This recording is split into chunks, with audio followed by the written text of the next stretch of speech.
Cette victoire est possible. Elle est là, à portée de main. Mes amis, vous avez devant vous un combattant.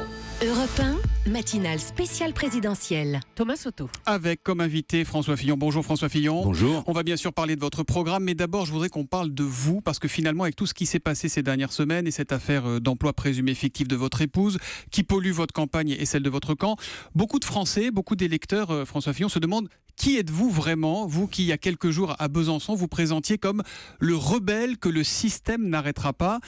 Déjà dénoncer le système, c'est un de vos points communs avec Marine Le Pen ces temps-ci, mais François Fillon, est-ce que vous n'êtes pas un produit de ce système, élu depuis 81, ministre, Premier ministre ? Je suis un produit de la démocratie, du système républicain, mais je suis aujourd'hui la cible d'un tel nombre d'attaques que je ne peux pas ne pas considérer qu'il y a une forme de chasse à l'homme, une forme de mobilisation engagée contre moi. Chaque jour, on descend un peu plus bas dans l'intrusion dans ma vie privée. Mais est-ce que j'ai dénoncer l'impression le qu'il y a système, c'est pas prendre le risque d'alimenter le tous pourri qui est cher à Marine Le Pen pour le coup ?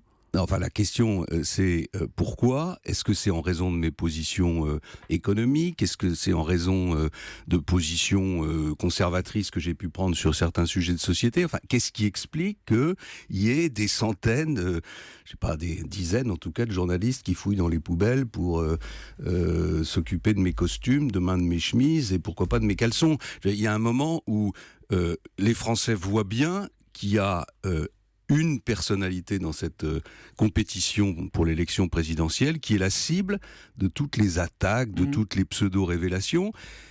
Où sont les autres ? Pourquoi est-ce que le scanner n'existe que pour une seule personnalité politique ? Voilà, c'est la question qui est posée. C'est elle qui me conduit à dire que plus on va m'attaquer, plus je vais répondre. Alors vous évoquiez vos costumes, on va en dire un mot. Donc un papier dans le JDD hier, on peut le déplorer, estimer, comme l'a dit Luc Châtel ici même, que c'est une campagne de caniveau. 48 500 € de vêtements vous auraient été offerts depuis 2012. Exact, naturellement. Dernier achat de 13 000 € par chèque signé le 20 février, offert par un ami qui témoigne et qui dit « J'ai payé à la demande de François Fillon et sans d'ailleurs en avoir le moindre remerciement depuis ». Ça c'est faux ? Oui, c'est tout à fait faux. Mais est-ce qu'on peut clarifier qui est cet ami pour éteindre la polémique ? D'abord, je ne vais pas vous répondre sur ces sujets, c'est ma vie privée. Enfin, ça ne regarde personne. J'ai parfaitement le droit de me faire offrir un costume par un ami. En fait, c'est pas interdit. C'est absolument pas interdit. La seule question qui se pose, c'est est-ce qu'il y a un risque de conflit d'intérêts ? Est-ce qu'il y a un lien avec votre mandat de député ? Bien sûr, toujours des risques de conflit d'intérêts partout. Chacun me connaît pour savoir que je suis extrêmement indépendant, que je défends mes convictions. Je les défends depuis le début. Je les ai toujours défendues. Je vais continuer à les défendre. Et tout ça n'a rien à voir. Donc ça n'a rien à voir avec la politique. Bien sûr que ça n'a rien à voir. Il n'y a pas à le déclarer au déontologue de l'Assemblée, comme s'en inquiètent certains à gauche notamment. Naturellement. Le règlement de l'Assemblée concerne les cadeaux qui sont offerts à des députés dans l'exercice de leur mandat et de leur fonction. Quand il y a un lien avec le mandat. On a encore le droit de recevoir des cadeaux dans cette société. Mais est-ce que vous comprenez, François Fillon, que les montants évoqués dans toutes ces affaires, que ce soit la rémunération de votre femme ou les pulls à 2 000 €, les costumes à 6 500, choquent les Français, choquent vos électeurs ? Est-ce que vous comprenez, Monsieur Soto, qu'il y a un grand nombre de responsables politiques auxquels vous pourriez vous intéresser, demandez-leur le prix de leur costume, où ils s'habillent, il m'arrive de les croiser. Si ça devient un sujet récurrent de la campagne, on le fera, mais est-ce que ça risque pas d'alimenter... Quant aux rémunérations des collaborateurs parlementaires, elles sont fixées, elles sont claires, elles correspondent à... elles sont les mêmes pour l'ensemble des parlementaires. Donc c'est toujours François Fillon qui est la cible. Et donc je ne peux pas ne pas y voir une opération conduite contre moi. Voilà. Mais le candidat François Fillon ne redoute pas que ça puisse alimenter l'impression de déconnexion avec la vraie vie des Français, avec leurs vrais problèmes ? Mais évidemment que je redoute qu'on me salisse à ce point, et ce qui m'oblige d'ailleurs en permanence à conduire une campagne qui est plus difficile que tous les autres. Mais ça ne m'empêchera pas de défendre mes convictions, et j'espère dans quelques instants de vous présenter mon projet politique. Absolument. Juste encore un mot. Dans 2 jours, le 15, vous serez dans le cabinet des juges en vue, c'est vous-même qui l'avez fait savoir, de votre possible mise en examen. Est-ce que vous redoutez ce rendez-vous, François Fillon ? Je ne peux pas dire que m'y rende avec plaisir. Depuis le début, je ne suis pas traité comme un justiciable comme les autres. Il y a un calendrier qui est un calendrier qui est totalement indexé sur le calendrier politique. Je vais être entendu 2 jours, 48 heures avant la clôture des déclarations de candidature à l'élection présidentielle. Donc vous accusez les juges de faire de la politique? Je n'accuse personne de quoi que ce soit. Je dis que tout ça est conduit avec une précipitation qui n'est pas normale et qui ne correspond pas au traitement que reçoivent les autres justiciables. Si vous en sortez mise en examen, rappelons qu'une personne mise en examen reste présumée innocente et que si elle est mise en examen, c'est qu'il existe des indices graves et concordants contre elle. Si vous êtes mise en examen, ça ne changera rien à votre campagne? Non, je l'ai dit. J'ai dit que si j'étais mise en examen, je ne serais pas candidat, mais à condition que les conditions de cette mise en examen soient normales, que ce soit les mêmes pour tout le monde. À partir du moment où je fais face à quelque chose qui ressemble à une instrumentalisation, je ne pense pas que ce soit la justice qui soit en cause, mais il y a une instrumentalisation de la justice et de cette affaire, je ne vais pas déférer aux ordres de ceux qui instrumentalisent la justice en renonçant à ma candidature et en privant la droite et le centre du candidat qui porte leurs espoirs et leurs valeurs. Venons-en au programme à présent qui, vous l'avez dit, reste et restera celui de la primaire. Alors il y a des mesures que l'on connaît bien maintenant. Vous voulez supprimer les 35 heures, plafonner les indemnités devant les prud'hommes, repousser progressivement l'âge légal de départ à la retraite à 65 ans. Vous souhaitez supprimer 500 000 emplois publics durant le quinquennat. Pour y arriver, vous voulez les faire travailler 39 heures au lieu de 35. Question très simple et très concrète. Est-ce que ces 39 heures seront payées 39 heures? On n'arrive pas à avoir une réponse sur le sujet. Il faut d'abord revenir à la raison de toutes ces propositions. Je veux que tous les Français aient un emploi. Et pour que tous les Français aient un emploi, il faut prendre ces mesures. Pourquoi ? Parce que ce sont les mesures qui ont été prises par tous nos voisins qui sont aujourd'hui au plein emploi. La deuxième chose, c'est que je veux que les Français, et en particulier les classes moyennes, aient plus de pouvoir d'achat. Pour qu'elles aient plus de pouvoir d'achat, il faut réduire la dépense publique, il faut réduire les charges, il faut réduire les impôts. Donc il faut prendre des mesures qui sont des mesures d'économie. Et parmi ces mesures, il y a donc 500 000 emplois publics supprimés durant le quinquennat. Il y a le fait de ne pas remplacer en gros un fonctionnaire sur 2 partant à la retraite, c'est-à-dire 8% sur 5 ans des effectifs de l'ensemble des fonctions publiques, c'est-à-dire 1,5% par an. Et pour le faire, je propose de passer à 39 heures.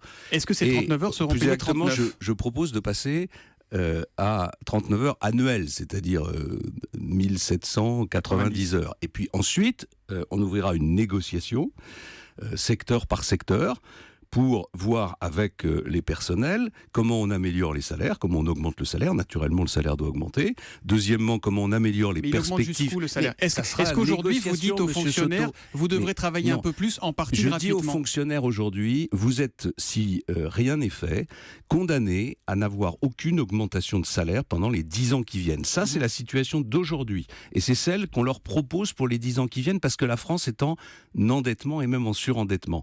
Si on veut que les fonctionnaires soient mieux payés demain, si on veut que les fonctionnaires aient des perspectives de carrière, qu'ils puissent évoluer, il faut qu'ils travaillent un peu plus. Alors voilà. Vous en espérez 15 milliards d'économies, si j'ai bien regardé, sauf que l'Institut Montaigne, qui il y a peu encore été présidé par un de vos proches, Henri Decastre, dit « ça ne peut marcher que si les compensations sont très modestes, ce qui poserait un problème d'acceptabilité de la mesure, sinon les dépenses mangeront les économies ». Alors d'abord 15 milliards, c'est un objectif, il y aura une négociation, ce sont des décisions qui donnent des effets sur le long terme, ce pas des décisions qui ont des effets immédiats, mais elles sont absolument indispensables. Enfin, est-ce qu'on peut remettre la question de la dette au cœur du débat présidentiel ? Il y a 2200 milliards de dettes.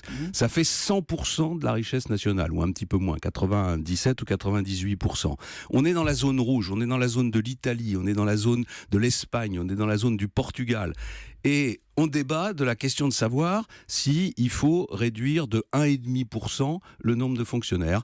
Et on est assis sur une bombe à retardement et personne ne s'en préoccupe. Il n'y a pas un candidat à l'élection présidentielle qui vous parle de la dette. Moi, je vous en parle, je vous dis qu'elle va exploser. Et que si elle explose, la question ne sera pas de 500 000 fonctionnaires, la question, elle sera beaucoup plus grave. Et à ce moment-là, les décisions qui seront prises en matière de réduction de dépenses publiques, elles seront sous la pression des créanciers, elles seront sous la pression de l'Union européenne, elles sont sous la pression du Fonds monétaire et elles seront violentes. Est-ce que l'emploi à vie des fonctionnaires est un sujet ou sera un sujet un jour dans ce pays ?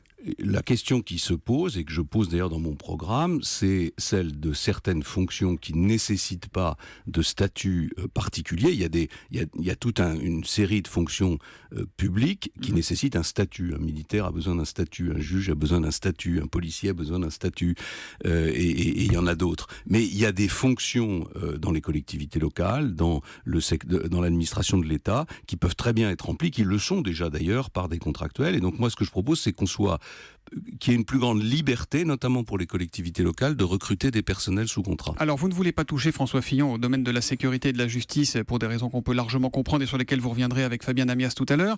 Il va donc falloir faire le ménage ailleurs, en quelque sorte. Où supprimerez-vous ces 500 000 emplois publics ? D'abord, le passage à 39 heures vaut pour tout le monde. Donc, il peut permettre, y compris dans les secteurs que vous venez d'évoquer, des réductions d'effectifs. Mais ce qu'il faut voir, c'est qu'on est au début d'une transformation de notre administration publique.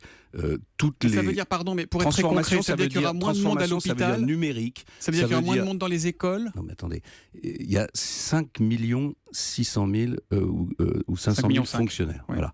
Il y a, par exemple, 150 000 policiers. Et toute la journée, on m'explique que si je veux supprimer des fonctionnaires, je vais supprimer des policiers. Non. Il y a des fonctions administratives qui peuvent être supprimées.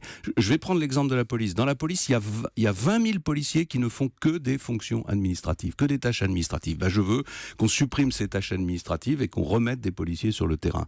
Le numérique doit permettre... Qui les fera, les tâches administratives, elles sont nécessaires ? Non, on peut les supprimer. Parce qu'il y a toute une série de bureaucraties, de papiers à remplir, d'accumulation de réglementations qui peuvent être simplifiées. C'est ce que font toutes les entreprises modernes qui utilisent aujourd'hui, donc, en tout particulier... le monde devra faire des efforts, y compris les hôpitaux, y compris les écoles, bien sûr. Et il y a une dernière chose que je veux dire, c'est que quand j'ai préparé ce programme, je l'ai préparé pendant 3 ans avec des milliers de Français.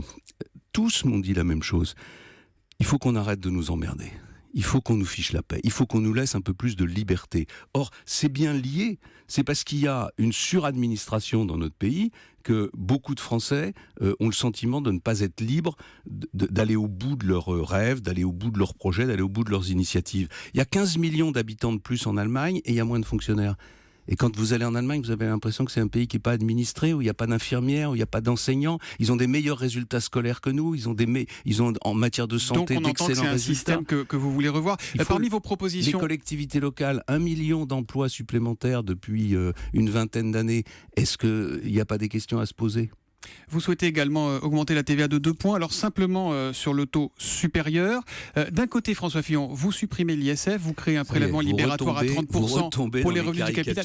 Non, je vous pose une question. Non, mais il faut mettre les choses, en face. J'augmente la TVA, pour quoi faire ? Pour baisser les charges des salariés, pas pour la TVA que tout le monde paye, ce sera donc aux classes populaires et non aux plus riches de faire des efforts avec le président Fillon ? Monsieur Soto, pourquoi vous récitez le catéchisme ? Pardon, je suis agnostique. Je veux baisser les charges qui pèsent sur les salaires des plus modestes, et en particulier sur ceux qui sont au SMIC. Je veux les baisser d'au moins 350 €, ce qui fera 700 € par couple. Mais les chômeurs aussi payent la TVA, tout le monde paye la TVA, les exclus payent la TVA. D'abord, la TVA, elle est payée en fonction de votre consommation. Ce qui n'est pas le cas de votre salaire. Votre salaire, le salaire direct que recevront les Français sera plus important. Il s'agit au fond de transférer vers la TVA une partie de la protection sociale. Qu'est-ce que propose l'un de mes concurrents qui s'appelle Monsieur Macron ? Il propose d'augmenter la CSG. Tout le monde ne la paie pas, la CSG ? Y compris les retraités. Et la CSG, vous ne la payez pas, vous ne pouvez pas moduler votre consommation. Vous payez la CSG. Et enfin, il y a une dernière chose que je veux dire. Il y a une dernière chose que je veux dire, c'est que la TVA, elle porte aussi sur les biens importés. Et la France importe énormément. À chaque fois qu'on augmente la consommation, on achète des téléviseurs, on achète des ordinateurs, on achète des téléphones, on achète des biens qui sont produits à l'étranger. Donc, avec l'augmentation de la TVA, on fait payer la protection sociale des Français par la TVA. J'ai une dernière question. Vous aviez dit que vous donneriez les premiers noms de votre équipe resserrée avant le premier tour. Qui sera votre ministre de l'économie ? Alors justement, j'ai changé d'avis sur ce sujet, vous voyez. Et pourquoi j'ai changé d'avis ? En raison de la crise qu'on vient de traverser. Ça fait 1 mois que je suis attaqué de tous les côtés. Ça a conduit à des tensions au sein de ma propre famille politique qui ne vous ont pas échappé et qui m'ont amené en particulier à faire appel à une sorte de mobilisation populaire, des militants et des sympathisants de ma famille politique. Donc il n'y aura pas de nom de ministre ou de Premier ministre avant l'élection. Il me reste 6 semaines. Franchement, ces 6 semaines-là, je vais les consacrer au rassemblement de la famille politique et à la défense du programme. Et donc, hélas, parce que j'aurais voulu le faire, j'ai renoncé à cette solution. Donc on ne connaîtra pas le nom du Premier ministre ou des ministres de François Fillon avant l'élection, avant le premier tour. Sans doute pas. Merci beaucoup François Fillon. Vous restez avec nous jusqu'à 9h ce matin sur Europe 1. À 8h10, vous répondrez aux questions de Fabien Namias, puis ce sera face à Natacha Polony. Et enfin, ce sera peut-être pas le plus simple, face à Nicolas Canteloup pour la revue de presse. À tout de suite.